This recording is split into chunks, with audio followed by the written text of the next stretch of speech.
नमस्कार दोस्तों, स्वागत है आपका आपके अपने YouTube channel maths with Ashish sir में। जैसा कि आपने पिछले वीडियो में देखा था, हमने कक्षा 10वीं गणित की अंक योजना पर चर्चा किया था। इसके बाद हम आज अध्यायवार मोस्ट आईएमपी प्रश्नों पर चर्चा करेंगे।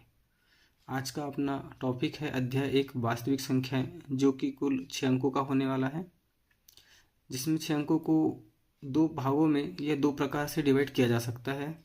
जैसा कि आप देख पा रहे होंगे, 1 धन 1 धन 2 धन 2 या 1 धन 2 धन 3 की संभावना इस अध्याय से बनती है। जिसका पहला प्रश्न आपको दिखाई दे रहा होगा, अंकगणित की आधारभूत प्रमेय, जो कि पूछा जाएगा। अगर पूछेगा तो 2 अंकों का यह सवाल होगा। अंकगणित की आधारभूत प्रमेय का कथन लिखिए। अंकगणित की आधारभूत प्रमेय का कथन इस प्रकार से है, प्रत्येक भाज्य संख्या को अभाज्य संख्याओं के गुणनफल के रूप में व्यक्त किया जा सकता है तथा गुणनखंडन अभाज्य गुणनखंडों के आने वाले क्रम के बिना अद्वितीय होता है। जैसे कि मैं आपको एग्जाम्पल के माध्यम से बताना चाहूँगा कि अगर कोई बच्चा, जैसे कि आपके पास में 140 है और इसका अभाज्य गुणनखंड करना चाह रहा है, तो वह इस प्रकार से 2 गुणा 5 गुणा 7 के रूप में किया जा सकता है। यह सभी जानते हैं।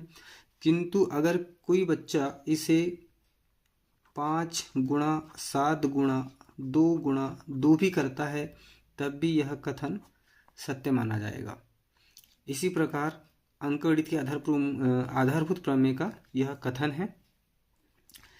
इसके बाद हम अगला प्रश्न देखते हैं, निम्नलिखित संख्याओं के अभाज्य गुणनखंडों के गुणनफल के रूप में व्यक्त कीजिए। हमारे पास में जो संख्याएं दी गई हैं उनका अभाज्य गुणनखंड करके हमें बताना है।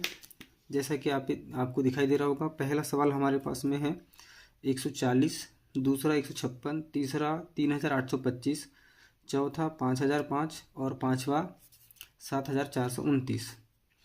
हम पहला सवाल देखते हैं जो कि 140 के रूप में है। 140 के हमें अभाज्य गुणनखंड करना है, तो आपको दिखाई दे है 140 के अभाज्य गुणनखंड हम इस प्रकार से कर सकते हैं। जैसे कि आपको दिख रहा है 140, जिसमें इकाई का अंक 0 है, तो हम सबसे पहले इसमें भाग देना चाहेंगे 2 का, क्योंकि इकाई का अंक 0, 2, 4, 6, 8 होने पर हम 2 का भाग देते हैं। यहाँ 2 7 14 हो जाएगा और 2 0 0। उसके बाद फिर से इकाई का अंक आपको 0 दिखाई दे रहा होगा, हम इसमें फिर से 2 का भाग देंगे, 2 3 6, फिर यहाँ 1 बचा रहेगा, 2 5 10। अब इकाई का अंक आपके सामने 5 है, यानी टोटल 35। 35 में किसका भाग जाएगा? 5 का। 5 7 35 और 7 एकम 7।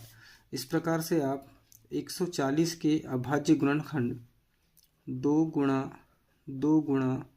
5 गुणा 7, या इसको इस प्रकार से भी लिखा जा सकता है, 2 का वर्ग गुणा 5 गुणा 7। इस प्रकार से 140 के अभाज्य गुणनखंड किए जा सकते हैं। इसी प्रकार से हमारे पास दूसरा सवाल था 156। 156 के भी अगर आप अभाज्य गुणनखंड करना चाहेंगे तो 156 को इस प्रकार से अभाज्य गुणनखंड किया जा सकता है। इसमें भी आपको इकाई का अंक 6 दिखाई दे रहा होगा, मतलब आप इसमें 2 का भाग दे सकते हैं। 2 7 14, यहाँ बचा 1, 2 8 16। फिर इकाई का अंक आपको एक 8 दिखाई दे रहा है, मतलब यहाँ पर भी 2 का भाग देंगे आप, 2 3 6, यहाँ 1 बचा रहेगा, 2 9 18। अब इकाई का अंक आपके पास में 9 है, तो आप इसमें किसका भाग देंगे? आप अंकों का योग देखेंगे, 9 और 3 12 हो रहा है, तो मतलब इसमें 3 का भाग आप दे सकते हैं। 3 एकम 3, 3 3 9। अब इसके बाद इकाई का अंक 3 है, किंतु यह एक अभाज्य संख्या है, तो इसमें 13 का ही भाग देना पड़ेगा, और ये 13 एकम 13।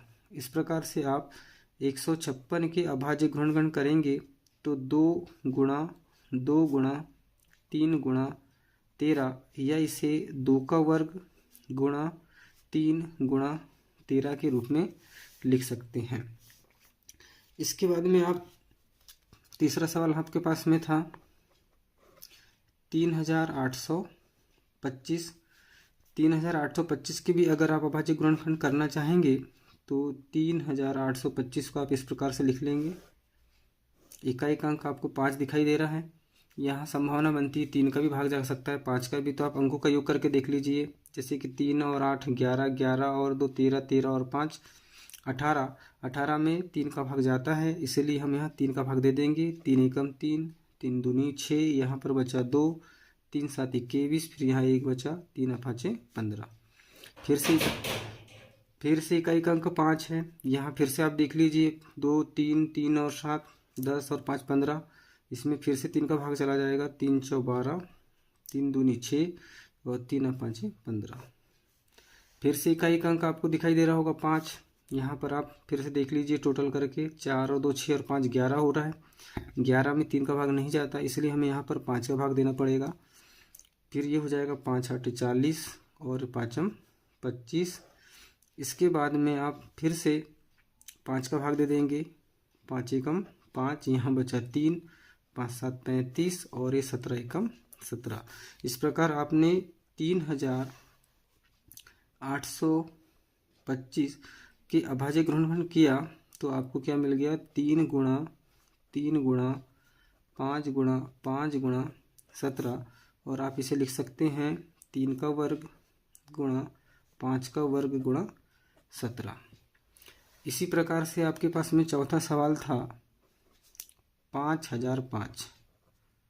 5005 आप इससे भी आप अभाज्य गुणनखंड करेंगे। 5005 आपके पास इस प्रकार से आप लिखेंगे इसे। इकाई का अंक 5 है। यहाँ पर टोटल करने पर आप देख रहे हैं कि 10 हो रहा है, 10 में 3 का भाग नहीं जाएगा, मतलब इसमें हम 3 का भाग नहीं दे सकते।